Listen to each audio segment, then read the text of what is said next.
Hi everyone, so say you're here doing your vocabulary slides and you see this is chapter 1 right here, and this is the word grimacing.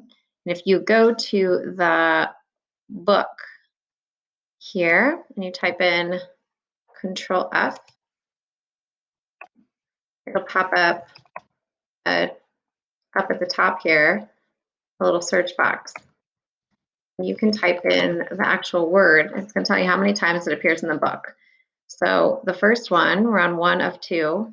It looks like it's in this first chapter. So if you look, we're on chapter 1 right there. And we'll go right back to it. And it's right there. So if you want to look at the context while you're in the book, it's there for you. But if you're looking for the different directions, so say we're here, you're going to highlight the context clues first. So highlight the context clues here. So I know the word grimacing doesn't sound good, right? It sounds negative. So she dragged herself to the tree stump and leaned against it exhausted. So she's definitely not happy while she's doing it. So I think that it means this ugly expression on someone's face, showing displeasure. And I think a synonym, which is a same, means disgusted. The root word and part of speech. So let's go over to dictionary.com and we will see the word here. So I typed it in and notice that ing, right? That's a verb. And it means, it comes from a root, but this isn't the root. This is just grimace. So that comes from a root. And sometimes it's broken up in the first syllable. So if you're looking for the root, just kind of scroll down and you'll see origin of grimace. And right here, if you click on any of these, and they actually have so this one's a suffix, right? It's an ending word. But if you click on one of these and they have a definition that makes sense, it's kind of like the definition of the word, then that is your root. So grim, stern or admitting of no appeasement or compromise, sinister, ghastly, harsh, surly, forbidding. So it comes from the word grim. So that's our root here. So we type that in. Oftentimes the word's root is sometimes just the word itself. So there's no real word root. So you would just type in the word, the whole word, start, the regular word here and put it in here. And then the part of speech, if you're on dictionary.com, you go, let's go back to grimace. Grimace, and I'm typing grimacing because that's the word, the original word that we had.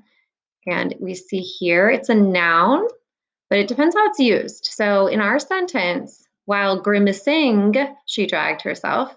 So she's doing an action. So it is a verb to make a grimace.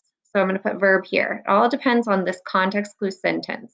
And then when you're looking for your picture, oh, hang on, before I tell you that, we're looking at a definition here. So this definition, you can also, on this, you can do, and if we go back into this first slide to show you, you can go Control-Shift-Y and, oops, sorry, pull that back up.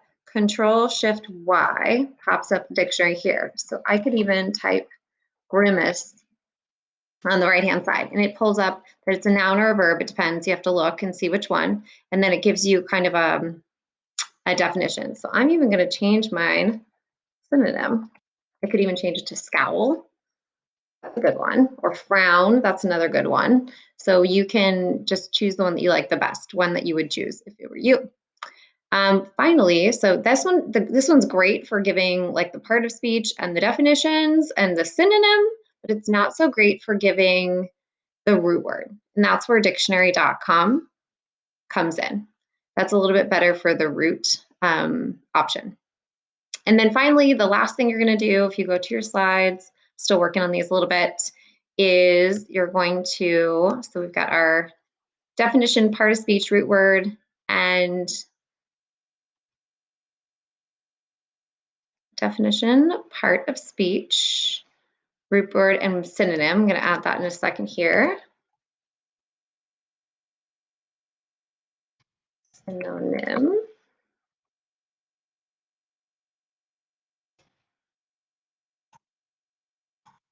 Means, let's get rid of that underline, means the same thing. Synonym, same. And the root word, word origin. Okay, so then the last thing we're going to do is we're going to insert an image. You can choose to, if you want, there's a couple ways you can do this. You can choose to go into here and then you can go insert up at the top, insert image, search the web. It's going to pop up images here. You don't know if it's not always like, for example, because there's a synonym is scowl, you might use the word scowl instead, or frown. You don't have to use the word grimace, or give me something that would make you grimace. That would be a good picture too. So like stinky garbage, something like that. So you can do a number of things here, but in this case, I am going to type in grimace because that's actually like a facial expression. So grimace face maybe. Ooh, that looks like one. So that's a good one. So you can click on that, inserts, and then it will pop your image right in here. You just kind of shrink it down and you stick it right there. You don't have to do two just like I did, but I just wanted to show you how to do it. Another option is to go to Google to open up a new tab. So I'm going up to the top here, opening a new tab, and I'm going to type in Grimace face, and this will pop up. Ooh, that's a good one. Okay, Grimace emoji. So we know this is a good one, and I'm going to take it and I'm going to drag it into my tab that I have open, and I'm going to stick it right on there. It's going to do the same thing. So you don't need this many images. I would just pick one, but that's just a couple of options as to how that happens. So I'll delete them and I will stick with her face. All right, so that's your quick little tutorial on that. And this looks pretty good to go for this one. So don't forget to highlight those words in that context clues. And then this is just telling you the chapter it's on. So if you're responsible for reading chapter 1, then you're gonna have to do all of the vocabulary that's related to chapter 1 and chapter 2 and chapter 3, whatever, and so on and so forth. So hopefully that makes sense. If you have any questions, of course, let us know. I'm hoping to add a little bit more to the directions here so it gives you a little bit more clue as to what's up. All right, guys. This is a great book. I'm looking forward to reading it with you all virtually. And oh, one last thing. So there are a couple ways we're going to access this book. We're going to have it in Google Classroom, but there's also a link here that I put on the front of both of the slides. And this one has a just a link to the book. All right, that's all for now.